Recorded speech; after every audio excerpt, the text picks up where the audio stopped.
Prezados alunos, essa é uma aula simples de revisão para avaliação de recuperação do primeiro trimestre. Então, tem o conteúdo visto durante esses meses de uma forma muito resumida, focando apenas nas questões que serão vistas na avaliação. Material de estudo.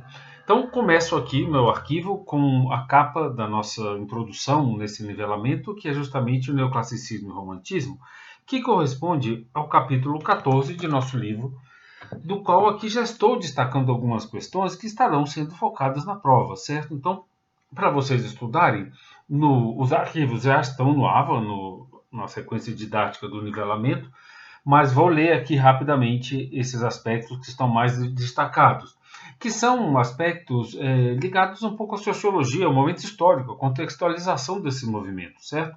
O neoclassicismo está ligado à Revolução Francesa, aos ideais do iluminismo, baseados na liberdade da razão, referenciados à cultura greco-romana, democracia grega, república romana, certo? Então, são questões históricas que o capítulo precisa começar analisando elas para chegar depois nas questões estéticas correspondentes aos movimentos artísticos, correto? Vamos lá. Então, até o final do século XIX, o mundo viveria a consolidação do poder burguês, da economia liberal e do capital industrial. Ao lado disso, o avanço da ciência e o desenvolvimento tecnológico fizeram emergir uma era de progresso e de produção de riquezas. A desigualdade social, no entanto, acentuou-se e a riqueza ficou cada vez mais concentrada. É o momento em que os ideais burgueses de igualdade e liberdade passaram a ser questionados dentro e fora das artes. Então está falando desse processo justamente de consolidação da liberdade burguesa após a Revolução Francesa, com a queda do absolutismo, e a crise disso, porque as desigualdades sociais permanecem, é isso que o texto está pontuando, e vem então o romantismo, o realismo, esse momento de mudanças intensas da sociedade, com evoluções tecnológicas, progresso, mas com os conflitos sociais ainda então produzindo nas artes essas consequências, essas mudanças. Vamos lá. A produção artística desse período expressa todas essas transformações.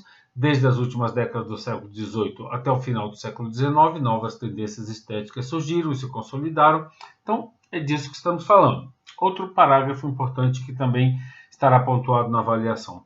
O ideal iluminista de liberdade afirmou-se na luta contra o absolutismo.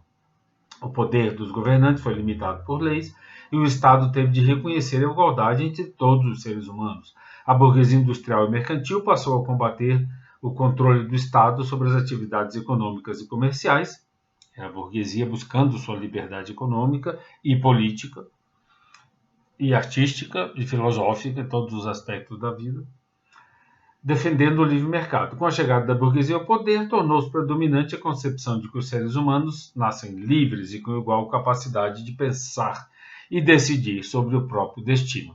Então, está no nosso livro didático, que está no AVA, e estou já então pontuando esses aspectos que vocês terão de avaliar na prova. Nas minhas aulas, nos meus arquivos, que também estão no AVA, os JPEGs dos slides, está então no início do conteúdo sobre o neoclassicismo, esse slide, e estou destacando aqui um aspecto. O neoclassicismo está intimamente ligado ao declínio da influência da religião e à ascensão dos ideais do iluminismo, que tinham base no racionalismo, combatiam superstições e dogmas religiosos e enfatizavam o progresso científico e social dentro de uma forte moldura ética. Esse contexto, então, busca por liberdade, combate ao absolutismo, ao poder absoluto da igreja, e isso então redundando em maiores liberdades e expresso na arte através dessa busca de pureza, de objetividade, de clareza que os artistas neoclássicos vão exercer. Sobre o romantismo, então, indo adiante. Arquivo no meu slide do AVA das aulas, certo? JPEGs. Caracterizou-se como uma visão de mundo contrária ao racionalismo. Vamos falar mais sobre isso vendo a obra de Goya, que é muito explícita nesse sentido. Então, o romantismo já responde à crise com, chamemos assim, o fracasso dos ideais da Revolução Francesa. Durante a própria Revolução, o terror e a extrema repressão e as contra-revoluções causam então uma decepção com esses ideais sociais de liberdade e volta-se então ao indivíduo e às suas próprias características, já que não encontraremos na razão resposta aos conflitos que surgem, certo? Então, o romantismo caracterizou-se como uma visão de um mundo contrário ao racionalismo e ao iluminismo, surgiu, entre outros motivos, devido à decepção causada por fatos históricos, como guerras e retrocessos políticos após o período da Revolução Francesa. Mais um texto. O romantismo é a arte do sonho e da fantasia. Como não estamos falando mais do racional, vamos para o sonho e a fantasia, mas a fantasia é ligada aos mitos nacionais. Vamos lá. Valoriza as forças criativas do indivíduo e da imaginação popular. Opõe-se à arte equilibrada dos clássicos e baseia-se na exploração fugaz dos momentos da vida subjetiva, a fé, o sonho, a paixão, a intuição, a saudade, sentimento da natureza e na força das lendas nacionais. O romantismo será nacionalista, já que não estamos seguindo um ideal neoclássico greco-romano, cada um se volta para a sua própria sensação, sua própria paisagem, sua própria tradição, seus próprios mitos, sua própria religião. Então, quando falamos do modernismo, que é o título da sequência de didáticas apresentadas pela DEPA, Movimentos da Arte Moderna, estamos falando já dessa busca pelo individualismo, pelo sentido individual, pela pessoa em seu valor intrínseco, certo? Valores caros e próprios à modernidade, mas isso não estará na avaliação, estamos indo um pouquinho mais longe. Sempre gosto de citar que a arquitetura oficial nos Estados Unidos, o chamado estilo federal, reflete justamente esses ideais iluministas de liberdade, liberdade política, liberdade econômica. Então está corporificado na arquitetura da Casa Branca, do Congresso, essas estruturas arquitetônicas refletindo esses ideais filosóficos, políticos, certo? Então, nas aulas se tem muito essa relação entre arquitetura baseada em proporção, em ordem, em harmonia, racionais, com a parte política democrática, certo? E republicana. Aí está, então, o Congresso. E aqui chegamos, então, a Goya, que é a capa da nossa aula sobre o romantismo, porque essa imagem é uma síntese e estará na avaliação justamente como síntese dessa decepção romântica com o neoclassicismo, porque são os soldados franceses napoleônicos que deveriam estar trazendo a razão e a luz da liberdade da razão, e esse quadro é uma espécie de metáfora, porque a luz que ilumina quando chegam os soldados franceses, na realidade está trazendo a morte e a repressão dos espanhóis que são contra a invasão do seu país. Então, esse quadro é uma espécie de síntese. Ao entender esse quadro, se entende, ao mesmo tempo, os ideais que seriam libertários do neoclassicismo, dos quais Goya era um admirador. E então a decepção com a chegada dos franceses, que deveriam estar trazendo o progresso, a liberdade, contra esse absolutismo que ainda era vigente na Espanha, mas trazem a morte, trazem a destruição e o assassinato. Então, esse quadro está falando dessa decepção romântica diante do fracasso dos ideais da Revolução Francesa. Essa lista de oposições estará na prova também algumas desses pares, certo? E quando a gente entende a lógica completa da questão, começamos, claro, com razão e emoção. Razão neoclássica, emoção romantismo. Então, a partir dessa distinção básica, haverão outras que são um tanto óbvias muitas vezes. Por exemplo, o racional é o dia, onde estamos exercendo a nossa razão. O emocional é a noite, onde estamos entregues aos sonhos e aos desejos. Vigília e sonho, dia e noite, realidade e imaginação, civilização e natureza. Já dissemos que o romantismo tem uma sensação muito pura, uma relação muito pura com a natureza, até por sua característica emocional. O neoclassicismo é mais civilização, mais a razão, mais a cultura.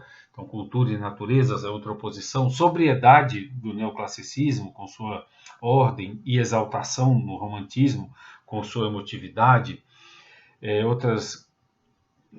Outros pares que estarão na avaliação: ciência e religião, ciência neoclássica, razão, religião, emoção, tradições, romantismo. Autoridade e rebeldia, a autoridade é social, baseada na razão, a rebeldia é individual, baseada muitas vezes na emoção, no desejo. Então, romântica, certo? Humano e divino. O humanismo é neoclássico, racionalista, a ideia de divindade é religiosa, é mais ligada à tradição, é romântica, portanto.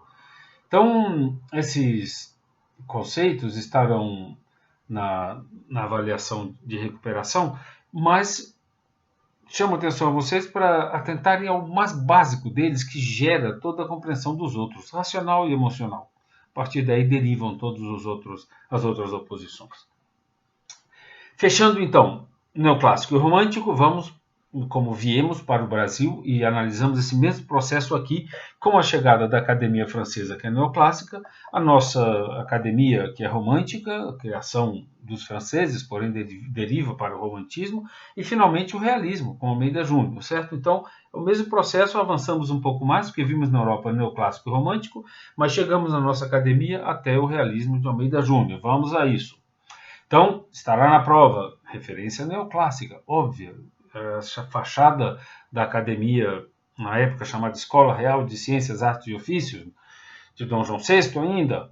Então, arquiteto Grandjean de Montigny, francês, da missão francesa, que cria no Brasil, então, essa escola. No nosso livro, a primeira parte da qual falamos, neoclássico romântico, está no capítulo 14, e eles falam até do realismo, do qual já também mencionaremos, mas demos um pulo para o capítulo 16, certo? Missão artística francesa e o academicismo brasileiro. Então, vamos lá, já falamos aqui do neoclassicismo no Brasil, e a nossa academia, que é uma imagem da nossa paisagem, essa busca romântica pela própria identidade, vai falar então dessa questão do romantismo. Slides estão no AVA. Apesar da forte carga neoclássica, logo se mesclou ao realismo, simbolismo e ao romantismo. Gerou principalmente em torno do movimento nacionalista, orquestrado habilmente pelo imperador Dom Pedro II, era a busca da identidade nacional. E a imagem que está na prova é de Vitor Meirelles, autor também, além da missa, da primeira missa no Brasil, esses grandes símbolos nacionais, da Batalha de Guararapes, que está no pátio do Colégio Militar. Então, é evidentemente romântica, por conta do nacionalismo, da busca pela paisagem nacional, pela busca de criação dos símbolos pátrios.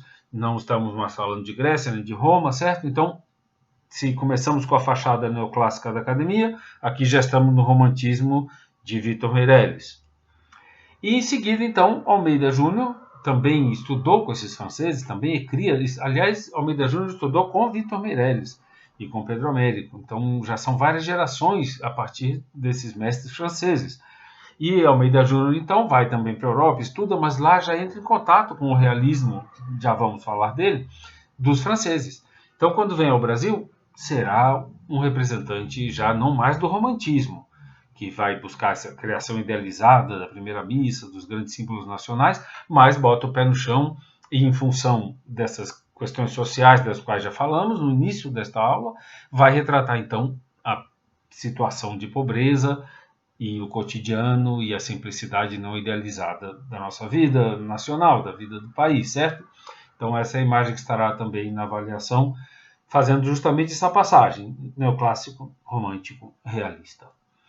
E, para fechar, então, o realismo na Europa, essa é a sequência que tivemos durante o trimestre, com essa representação do cotidiano, como já disse Almeida Júnior, o nosso brasileiro realista, quando foi à França, entrou em contato com essas escolas que já estavam avançando lá.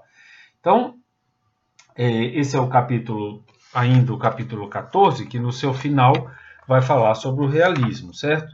Então, estou chamando a atenção aqui para a página 197, onde o realismo começa a ser abordado no nosso capítulo 14. E estou chamando a atenção aqui para um texto. Vamos lá. Realismo, cientificismo e crescente industrialização. Entre 1850 e 1900 surgiu na Europa uma nova tendência estética chamada realismo, que se desenvolveu ao lado da valorização das ciências e da crescente industrialização da sociedade. Nesse período, o avanço do conhecimento científico e das técnicas levou o ser humano a buscar visões e atitudes objetivas diante da realidade. O realismo constituiu-se em uma estética... É melhor eu ler no livro do que ler no slide, né, meus caros? Vamos lá. O realismo consistiu em uma estética que acreditava na existência de uma realidade objetiva externa à obra, que poderia ser tangenciada e representada com maior fidelidade. São questões que já escapam do que estaremos avaliando. Mas, basicamente, então, é essa relação entre o realismo e a ciência, e a técnica, e os progressos científicos, além da questão social. É todo esse contexto de busca de objetividade, certo? Então, textos que estão na sequência didática do AVA, mas aqui destacados em função da avaliação. O realismo é considerado um dos primeiros movimentos da arte moderna, principalmente devido à sua convicção de que a vida cotidiana e o mundo moderno constituíam temas adequados para a representação artística. Não estamos mais falando de grandes batalhas, de idealização da Grécia, de sonhos, de fantasias, de religião. Temas da vida cotidiana, coisas simples, passam a ser valorizadas e a ter um status de arte. Tudo isso faz muito parte da modernidade. Vamos perdendo idealização, aqueles grandes discursos idealizados vão perdendo sentido e a experiência individual, o dia a dia, passa a ter valor. Então, para fechar, não estará na avaliação, mas eu gosto de mostrar esse grande realista norte-americano, Winslow Homer, para vocês entenderem e sentirem do que estamos falando quando falamos de realismo. É o simples cotidiano de um estudante, é o simples cotidiano da esposa de um pescador. O heroísmo não é mais histórico, religioso, ligado a guerras, à política. É o heroísmo do dia a dia. O heroísmo do pescador. Esse Winslow Homer é uma grande figura. Ele vai morar numa praia deserta e passa a conviver com esses trabalhadores. E assim, então, fechamos esta revisão. Bom estudo e boa prova de recuperação.